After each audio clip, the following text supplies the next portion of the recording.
Hey everybody, my name's Jay. I'm stuck at the house because my car's in the shop and I'm bored. I keep seeing people trying to polish dirt on the internet. It doesn't look that hard, so I'm going to give it a go. Let's figure out how to take this, turn it into one of these, and polish it. So the stuff other than dirt that you're going to need is a disposable tin. I just found this around the house to hold the water. Next up, I have an empty salt shaker that's made out of glass so that you can use this rim right here to help shape this sphere. Plastic bag for mixing the mud without making a mess for the core, and a paper plate so that you have somewhere to hold your dirt. Also a strainer. I left that in the kitchen, but here's a picture of it. Let's go get some dirt. I live in Virginia where it's either clay or sand. This seems to be fairly sandy. Maybe a factor later, I'm not sure yet, just because I've never done it before.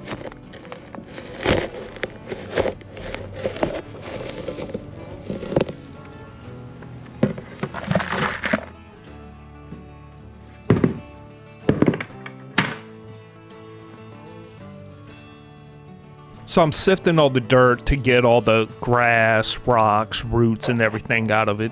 There, from when I dug it up, I'm going to get a nice little pile going.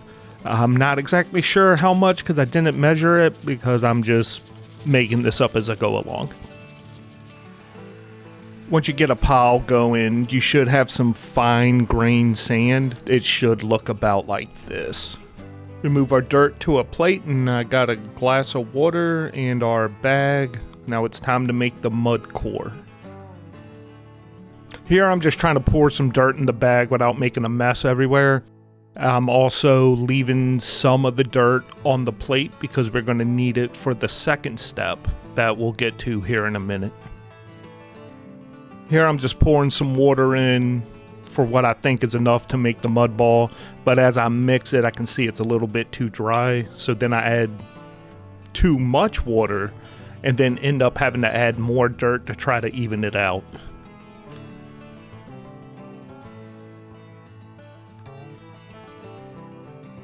Just kneading away, making a mud ball, making sure all the dirt gets mixed together with the water so we have a nice, neat ball, but there's just too much water in it. I'm trying to squeeze some of the water out, but it's just too much. I'm gonna need more dirt. Eventually I get the water-dirt ratio sorted out and I finish making the ball. Okay, maybe not an actual ball, but it's close enough. I left it out to dry for about 3 hours and it is not doing too great. It's starting to lump in just because it got too wet. I think it's best just to start over. This time with less water. I'm using a smaller glass.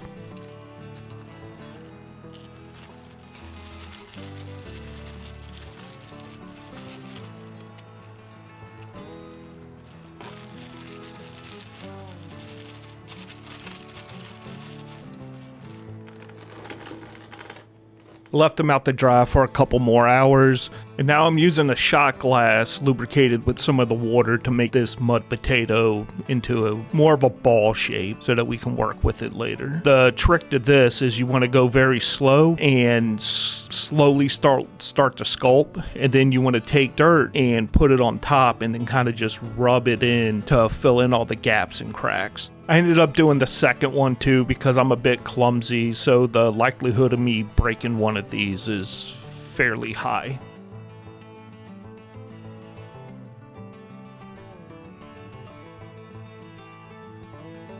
Now that all the basic sculpting's taken care of, we're going to clean up the workstation and then leave these out to dry overnight. So this is the first time I try to do a time lapse with my GoPro. I originally wasn't going to use this because the red from my computer was washing everything out, but a storm rode through, so I thought it looked pretty neat, and I figured you'd enjoy it too.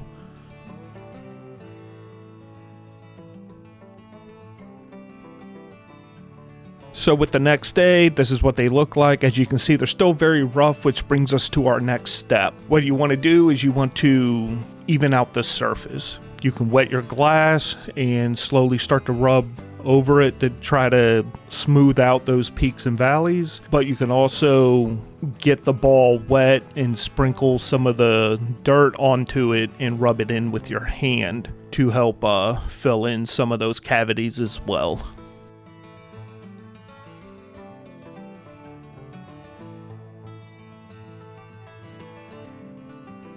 So after a couple hours of that, this is what it looks like. All that's left is polishing, but I have a job to get to in the morning, so I'm going to leave it out overnight and polish it tomorrow.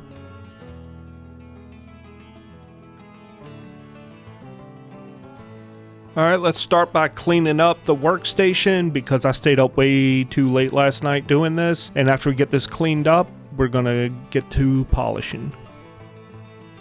This is what it looks like after it was set out overnight.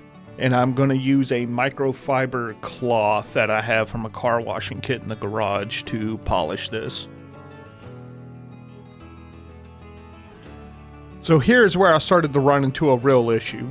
You're supposed to just rub this with a soft cloth for about 30 to 40 minutes and it's supposed to shine. But I did this for about 3 hours and it looked the same except for maybe one spot if I was being generous with the definition of shiny.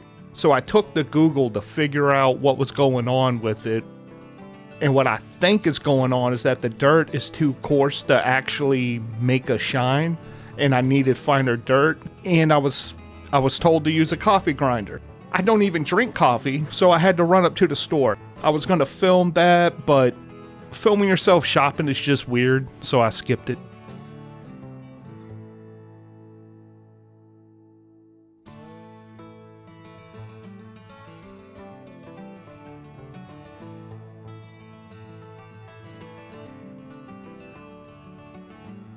Also made a rookie mistake. If you're going to do this with dirt, open it outside, because all that dust right there is going to get everywhere.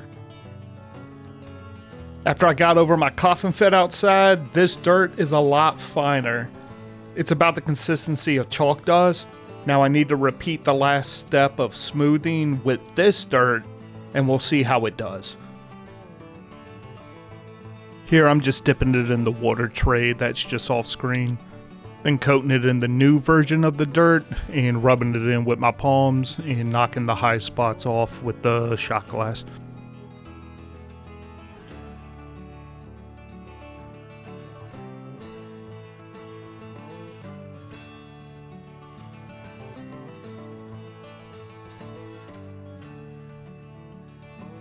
The finer dirt is already working better. It's starting to shine and I haven't even polished it yet.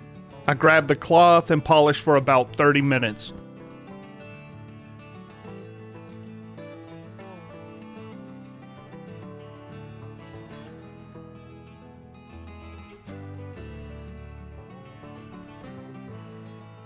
And now that I'm done, it's time to clean up.